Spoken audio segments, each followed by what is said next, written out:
What would you say is your relationship with the following, Dr. Fred Matiang'i, at the moment? Well, I was not in Uhuru Kenyatta's cabinet when Matiang'i, I think, replaced Ruto, because Ruto became big-headed, okay, and Uhuru didn't know how to manage him, all right? He should have followed the example, perhaps, of what Ruto did, and I gave that example. So Fred Matiang'i was the de facto, the de facto deputy to Uhuru Kenyatta. I didn't interact with him much.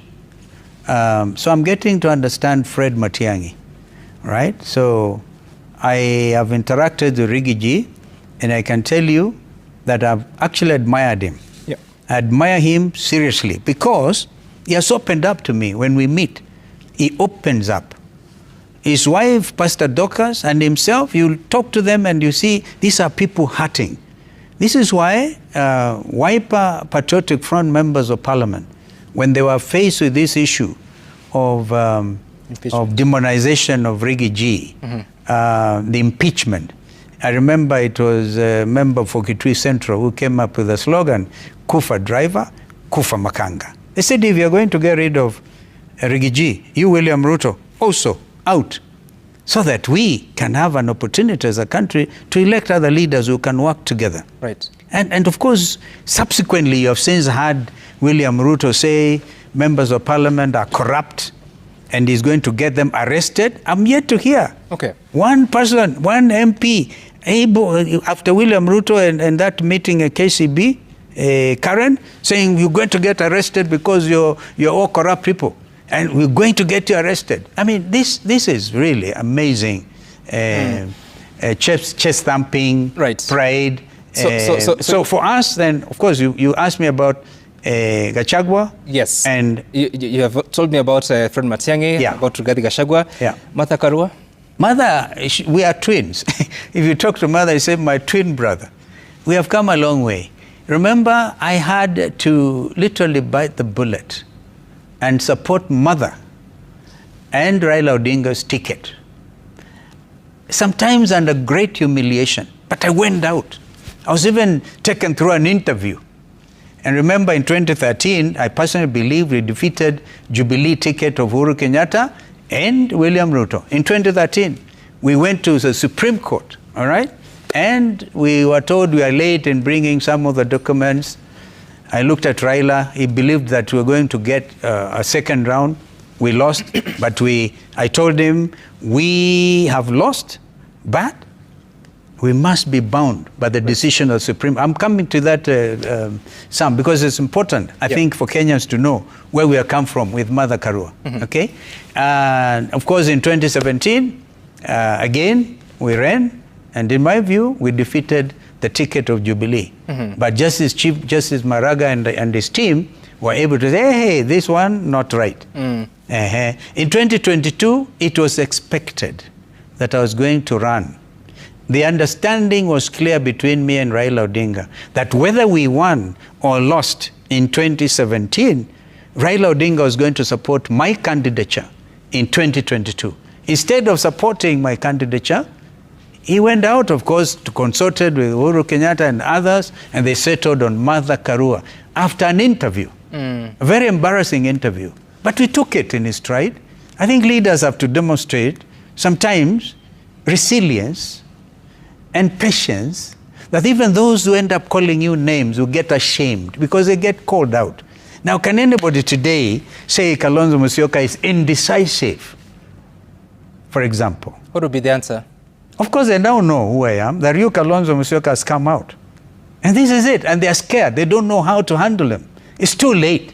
It's too late in the day. Do you feel like it has to, as of course the lawyers say, mundu komondo. Do you feel like you're played in 2022? Playing and betrayals and political things, those things happen. They happen to me. I'm not bitter. Yep. I'm not bitter at all.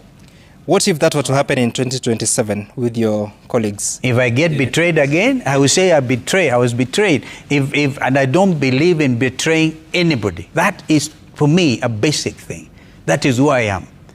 I like to hold my friends. I like to value them, see the good in the other person. build them up if you can. But I don't believe in doing dirty tricks. Maybe that's my weakness. I can't do dirty tricks. I believe that it is not what they say politics is a dirty game. No, we must sanitize it. Yep. In fact, if we are going to bequeath this country to the next generation, we have to set the example. That's why I'm so passionate about getting this thing right, getting this country back on its track, and then handing it over to the next generation. Now, would you be a running mate in 2027? No, I don't think so. Because, I'll tell you why. Some of my supporters, majority of them, yeah, that's why this administration is fixated with the dream that Kalonzo Musyoka will join Kenya Kwanza.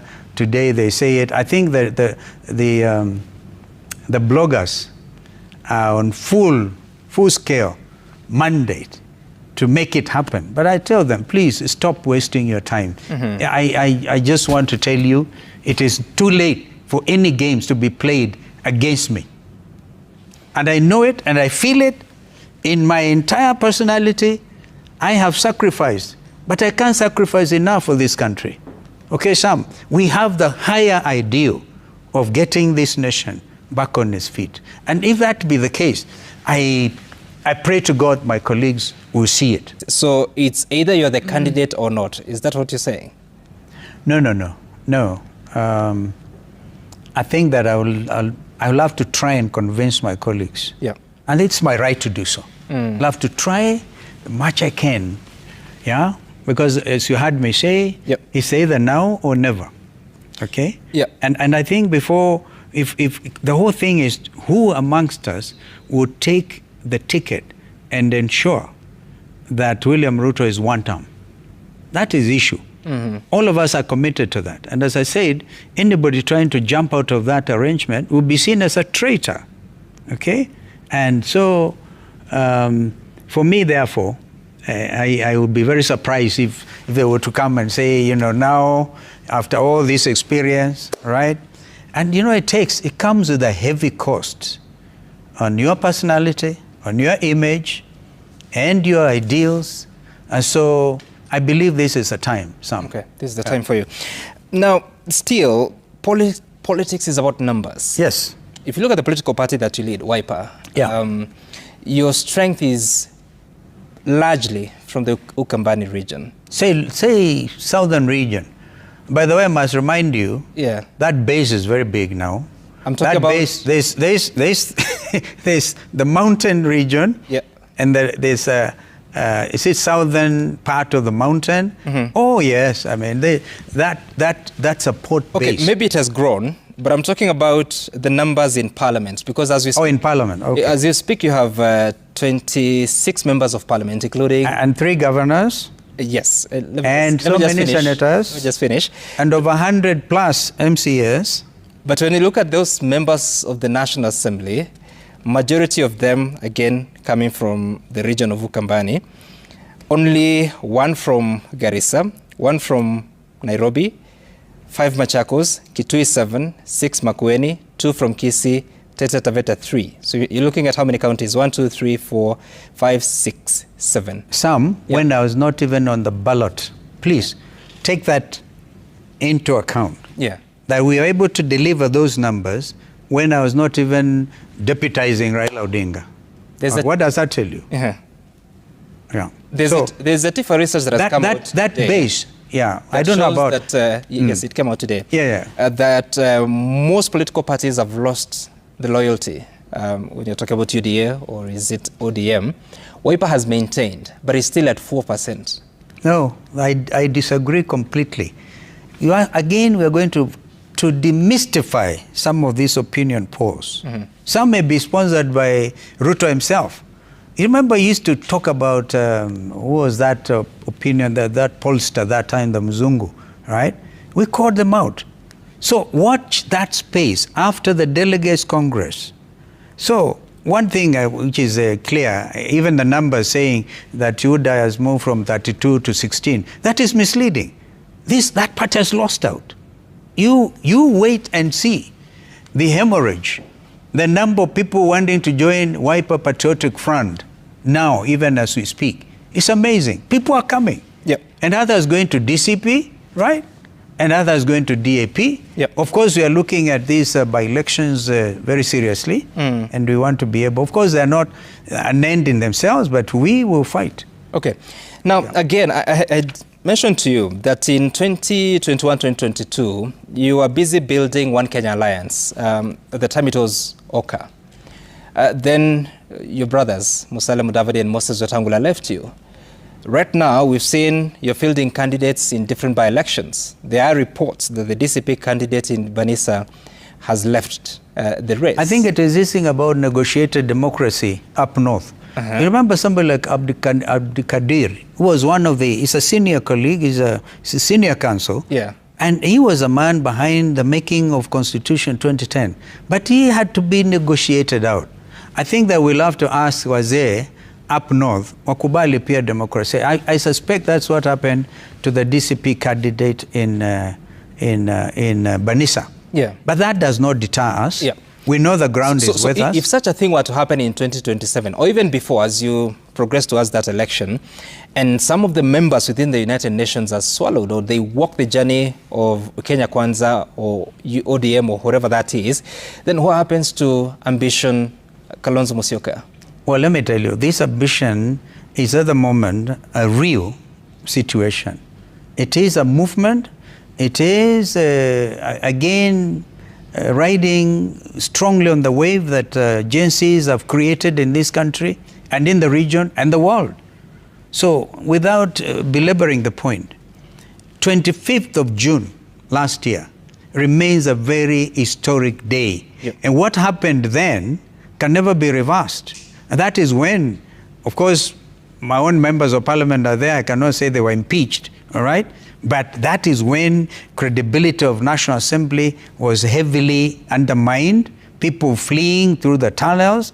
And on our part, we have said those young people cannot have died in vain.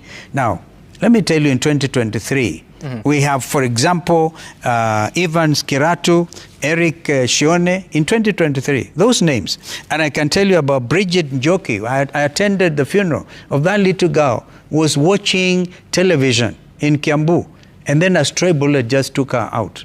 And there are people, of course, like Albert Ojwang. We all know about Albert Ojwang, the excesses of this administration. We know about Boniface Kariuki. Again, I attended the funeral of this young man who was just shot. And look at the brutality of the police that time. That's why earlier on I said, I hope this Douglas Kanja can continue showing high emotion positively. And of course, we remember Rex Masai was the first one to fall. What am I telling you? That situation is what has driven William Ruto out of the leadership of this country. And as long as the united opposition stays together, right, I don't see any chance whatsoever for William Ruto. They will try to manufacture numbers. They will try to give the impression that they can buy people, 10,000 of them going to State House on a weekly basis. And by the way, a lot of Kenyans may know this, that as William Ruto entertains 10,000 teachers and so many other people in State House, there are state departments that have gone without paying their salaries to the public officers for 2 months. So ask yourself, what is happening? Where's the priority? I don't want to give you examples, but I can tell you, very important state departments. And they are talking about it. And of course, they are not paid and they're overtaxed. So the integrity of the payslip is an issue here. Any Kenyan, and there were about 8 million of them, who did not turn out to vote in 2022. Believe you me, this time, as Rigichi says, they wake up at 1 o'clock in the morning and go and queue. So, and add to that, the 6-7 million young Kenyans who are angry. And I want to urge them to put aside the anger or suspend it and have it really now come to light. By first of all, in 2 days' time, IBC will start registering voters. And we hope in the distribution of kits, there will be equity, that they are not going to try to disadvantage and by so doing disenfranchise young Kenyans or sections of this country. We expect therefore a total of about 6 to 8 million young Kenyans, additional to 8 million, who are actually still crying out against heavy taxation and all this kind of. And you think this should believe in your vision? Of course, of course. So let's talk about it. Let's talk about your vision. Yeah. You mentioned that the leadership of William Ruto, the administration is talking about 5.5% growth of GDP. I don't know what an appreciation you have of the state of the economy in the country and what solutions you would be proposing. Do you recall, Sam, I was actually a co-chair with Kimani Ichung'wah, right? Trying to deal with the 5 points that we identified. Yep. I was, of course, asked by Raila on behalf of Azimio to co-chair with Kimani Ichung'wah of Kenya Kwanza. The evidence and the presentations, the documents that were brought before us were heavy, important documents. But they said, don't touch on the matter of cost of living. That is our business. We are the government. And I recall, by the way, I recall that some of those sittings where somebody like Senator Omar, who used to be Secretary General of WIPA, now he's Secretary General of UDA, being very unkind to Baba, okay? And there was some altercation. Of course, I normally would not get involved in altercations. The altercation was between you and him. The issue, yes, because of abusing Baba, okay, that time. Yeah. You know, when I take some assignment, I do take it with a measure of commitment. Do you hear them talk about Vision 2030? They talk about bottom up. And I remember my friend, my DVD, before he joined William Ruto, taking a bottle and putting it this way, saying this is bottom up. That is what they're talking about, even at the level of the UN. You become a laughing stock. That time he was opposing UDA. Yeah. Then he, of course, he's not. alinaswa. Alikuwa anasema nasa hawa. He's actually one of the senior leaders in UDA. Yeah. No, he got, I completely immersed. But he his ANC, I think, if I last checked, was completely kaput, swallowed up. One term is a reality. It's a condition that has to happen if our country is going to recover. So this is what we are basically saying. There are those who probably used to think unless maybe Raila Odinga is in the opposition, nothing happens. But I can tell you, as united opposition, we've been able to call out this administration. And where they don't hear, we go to court. Right. Where we tell them, for example, it is wrong to arrest young Kenyans and charge them under Prevention of Terrorism Act when they are just young Kenyans demonstrating in Kiambu, in Nairobi. And you take them to the, by the way, the anti-terrorism court is next to committee maximum prison, so that you can instill maximum fear in them. We call out this government, this administration, and I can tell you, their days, according to the united opposition, are truly numbered, and we do not mean ill for William Ruto or anybody. All we are saying, the country has been mismanaged. You have shown extreme arrogance, ability to mismanage. You preside over cartels that are stealing from your own people. You overtax your own people and then get people to steal from them. We are calling out this government. So what is the structure there? Who is your leader? Well, we are all the same. Of course, one would wish that it can be first among equals. We are not into that stage yet. Right now, we are beginning, we're actually in the process of studying each other. Gelling, you saw the other day, we had 1 or 2 days retreat and getting to understand each other. We have, of course, teams working very hard behind us with our instructions. We hope to be able to come up with a new coalition name. As soon as that happens, we'll let the country know. But I can tell you one thing. We are so determined, and the country is so determined to get itself liberated, that any of us who will give mixed signals about the need to have a united opposition, because everybody knows when we remain united like this, William Ruto is absolutely one term. And as I said, no ill will meant. It's just a reality. It has happened in neighboring countries, like in Botswana. A friend of mine called Boko Ndumu had to get Masisi do only one term. By the way, his organization is Umbrella for Democratic Change. and that is my party's symbol, the umbrella. And, it has happened now, of course, with Lazarus Chakwera, and I must congratulate him and the people of Malawi, even as we congratulate Peter Mutharika, the president-elect now, for showing maturity. Right. Lazarus Chakwera has actually come out and accepted that he has lost. And he actually called the event historic. He would be mourning and saying, what is all this? But he said, this is historic. He has accepted it. And I think those who know a bit about Lazarus Chakwera will know he actually grew up, had a lot of work in Buruburu and places. There's a lot of Kenyanness in him. And of course, people elsewhere, in Nigeria, they've had one term. My friend Goodluck Jonathan did only one term before Buhari took him out.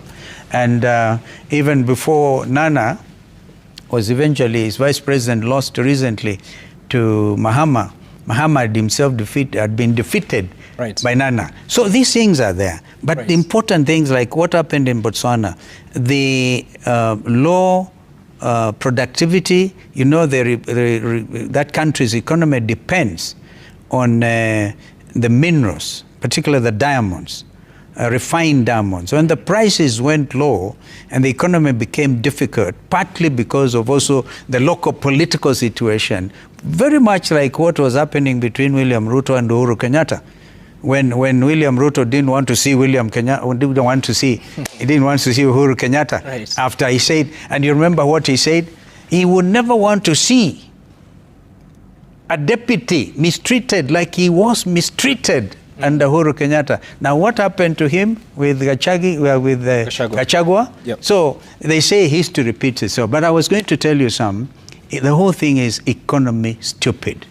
As a very famous American President Bill Clinton once said, it's the economy stupid. And so the high cost of living. No. Before we get to that, yes. I'm still trying to understand the united opposition. Yeah. And the reason I'm asking this question is because do you have timelines? You're saying you're working, you're understanding each other, working on a coalition name. Do you have any timelines? Well, you see, sometimes it's good to have it organic. Yeah. So people develop naturally, they trust each other naturally. If there are issues that you need to streamline, you do. Sometimes you can have a cup of coffee separately, say with Fred Matiang'i or with Gachagua. We're trying to do that kind of thing so that we are the same. And so, but I must make it clear that if I'm listening to the country, they're saying if any of us gives mixed signals about the unity of purpose, then this country will never forgive them. Okay. So this time around, we hope people will stay the course. Some of us have done that before, by the way. I've stayed the course. Staying the course. At tremendous cost. Staying the course you may. Yeah. But Rigathi Gachagua has already said he is a front-runner candidate. Dr. Fred Matiang'i says he's going for the presidency. We haven't heard from you. Oh, I think I made it very clear, very, very clear. The country is expecting that we will make William Ruto absolutely one term if my colleagues give him the big honor to lead the team. So it is obvious. It's obvious. We have made it clear. By the way, Wiper Patriotic Front has rebranded. It used to be Wiper Democratic Movement. And in order to take into account the fighting spirit of our young Kenyans, we wanted now to change the name to Patriotic Front. Yep. And we will be having our Delegates Congress on the 10th of next month. Yep. I hope then, if I do not get any opposition, I hope that my candidature will be established by my own party before I talk to other colleagues. But you as a person, are you going for the presidency or not? Of course I am. I mean, honestly, this matters, Sam. What do you think? No, it's not what do you I think? think. I mean, it's obvious. Your colleagues. It is now, in my view. By the way, in my view, it is now or never. It's as simple as that. If I don't go for it now, I'll never go for it. But if I go for it now, and my colleagues give me the flagship, believe you me, I will not disappoint. Because we know this country, we know the game, we know who the opposition is. Kenya should not get into that unfortunate belief that it is difficult to remove a sitting president. I've just demonstrated by a few examples how easy. And if it was difficult for Chakwera to lose to Bingu Mutharika. Can you imagine William Ruto, with all the atrocities this administration has committed? Kenyans cannot even wait for the 11th, I think, it will be of August 2027. They wish it was next year. What if, because Rigathi Gachagua said that he's a front runner. Oh, yes. He's so sure of getting the ticket. What if you're Well, not I don't know. You know, it's okay. Yeah. It's okay, because I can tell you that's what democracy is. Yeah, let everybody come out. Yeah? But at the end of the day, I can tell you it will be a negotiated position. We'll all negotiate, look at each other in the face. And I think the parameters will be established. For example, record of service, record if you have any scams or whatever, they will be brought out. If you have no scams, and people also stand up there and say yes. Because I believe personally that the kind of sacrifice we have made, even under Mzee Kibaki, when the country was burning, literally. And please, I must remind us that under Mzee Kibaki and myself, and later joined by Raila Odinga, the GDP growth of this country hit 7%. We were heading to double digit. Now, William Ruto's administration are priding themselves in saying, oh, the economy is grown by 5.5%, and they think that is reason to get re-elected. Please, my friend, look at this. A nation in crisis. A nation in crisis. We shouldn't be here 60 so many years after independence. So I look at this national transformation agenda of, this is from the executive office of the president. You simply have to, because they are now to justify 3 years of William Ruto's maladministration.